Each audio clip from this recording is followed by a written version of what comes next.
Half term is over and tomorrow you'll be having your paper 2 maths exam.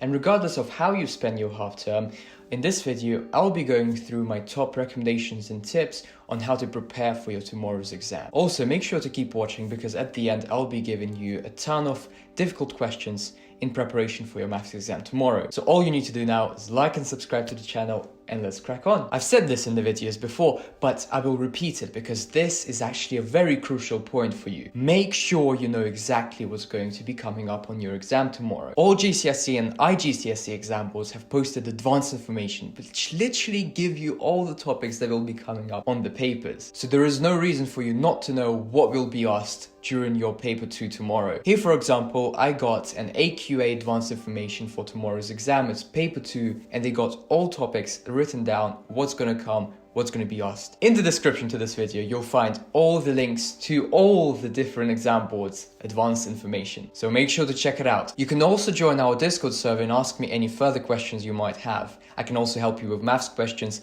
if you need to. The link to join our Discord server will also be in the description. So make sure to check it out. It's free and it will be worth your time, trust me. Second thing to note is predicted papers can work like a charm, especially during these times. As the exam boards have posted all the advanced information, it is much easier now to predict the different questions that might come up. As we know the exact topics that will be asked during the exam, we can essentially predict what the questions are, or at least it will be much easier to predict the questions. So make sure you go through a couple of predicted papers in the last hours of revision that you might do right now after this video. And at Study Apply on our Discord server, we also run free tutoring sessions. So if you'd like to join a free tutoring session in preparation for your Maths Paper 3 exam, more than welcome to join our Discord, or otherwise check our website studyapply.com for more information. Hey, also, like I said, keep watching to the end of the video because I'll be giving you a couple of difficult questions in preparation for your maths exam at the end of this video. Also, make sure you like this video and subscribe to the channel because I'll be posting more useful videos like these in the future. And final tip, make sure you're fully rested before your exam. Meaning go to sleep early, wake up early, start preparation before your exam as well. But the crucial point is you need to get your hours of sleep and good quality sleep. So no phone before bed and literally just go straight away to sleep because being tired in an exam is definitely not good for you or for your grades. Sleep also consolidates all the information that you've learned throughout the day, plus you will reduce stress for you. So make sure you're well rested before your exam by going to sleep earlier. And now let's walk through some difficult questions for maths. I will link down a PDF with all the questions I've managed to compile from past papers and some questions I've managed to make myself as a maths tutor at studyapply.com. Check it out. But in this video, we'll just go through a couple of these. And if you want to find the solutions for the whole PDF, I will let you know where you can find them at the end of this video. So let's go through a couple of questions. So let's start off with this difficult vector question. Firstly, we are asked to show that CD vector is equals to 6a plus 4.5b. That is the easy part. So we look at C and we decide which way we need to go, and it needs to be the known path to get to D. So from C we know how to get to A, and from A we know how to get to D. So we'll go that way from C to A and then to D. So going in reverse, because this vector is pointing this way, we need to go in reverse, therefore we add a minus sign to it. So it becomes minus 3b plus, because we're going in the correct direction for this vector, plus 6a plus 7.5b. Therefore CD, right, this is vector CD, is equals to 6a plus 4.5b because minus 3b plus 7.5 is 4.5b. All right, part B. In part B, we're told that BCD is a straight line. Okay, so we know for a fact that BCD is a straight line. That means that vector BC would take up a fraction of vector BD, right? Because BC lies on BD and obviously it takes a portion of this length or of this vector. So what we can do is we can write that something, right, let's call it x, something times BC would give us BD. So now let's find what BC is in terms of K. So we write BC is equals to KA plus 3B. Then we write what BD is. BD is equals to KA plus 6A plus 7.5B. We factorize out the A and we get bracket K plus 6A. So that we have one coefficient for a. 7.5 divided by 3 would be the same as k plus 6 divided by k, because those coefficients will have the same ratio. So we do 7.5, and I'll explain in a minute why that is the case on a simpler example. So 7.5 over 3 is equals to k plus 6 over k. And now all we need to do is solve for k, so let's do just that. In order to get rid of both of these fractions, all we need to do is multiply by 3 and multiply by k. So we do that. So we multiply by k, we get 7.5k is equals to 3k plus 3 times 6 is 18. Now we just move the 3k to the left and we get 4.5k is equals to 18. So therefore k is equals to 18 divided by 4.5, which I will do on my calculator, and that gives us 4. K is equals to 4. And we just found it. So let me explain why we are able to do the ratios of the coefficient for b and for a. Let's take a simpler example such as, let's imagine a straight line composed of vector a and b. So this is vector ab, and somewhere on this line there is a point x.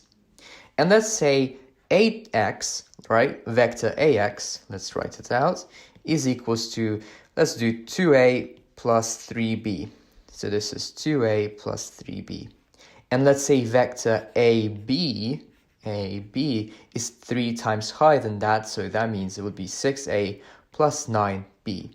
So imagine the big vector AB is 6a plus 9b, and the smaller vector that lies on AB, right, takes a portion of it, is 2a plus 3b. Meaning, we can clearly see that 3 times ax would give us ab. Now, let's compare the coefficients. If we divide the coefficient for b, for the bigger vector, by the smaller vector, we get 3, because 9 over 3 is equals to 3. And equally, if we take the coefficient for a and divide 6 by 2, we also get 3, because 6 divided by 2 is 3. And that's exactly the thing that I told you before. It's 3 times ax gives us ab.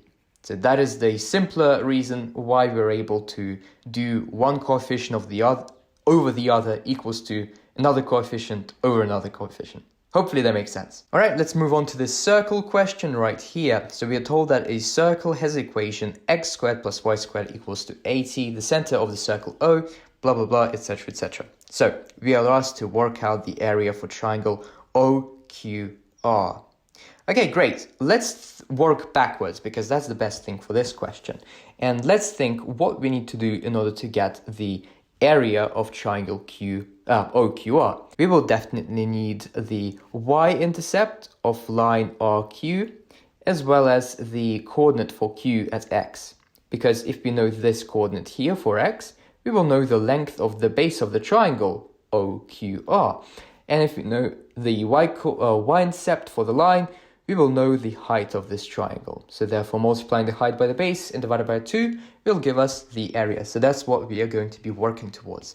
Now, the problem with this question is that we don't know what this coordinate is. Because if we did know what this coordinate is, it would be much easier to find the y and x intercept of this line. So, how do we go about doing it? Well, RQ happens to be the tangent to circle center O. We are told this in the question. A tangent definition is a line that passes a circle at one point and it is at 90 degrees, meaning perpendicular to the radius of the circle. So if we were to draw a radius of the circle like this, we form another linear equation, right? The radius itself. And we know that if we find the gradient of this radius, we will be able to find the gradient of the perpendicular line to it by doing a negative reciprocal. So let's do just that. So, in order to find the gradient of the radius, we realize that the origin has coordinate 0, 0. And this is 2a. So all we need to do is to find the gradient of the radius. I'll write it with a subscript. So m is the symbol for gradient. So I'll write m radius. Excuse my handwriting, I know it's awful. So it will be change in y over change in x. So change in y is obviously a, change in x is 2a. So the final gradient is a over 2a.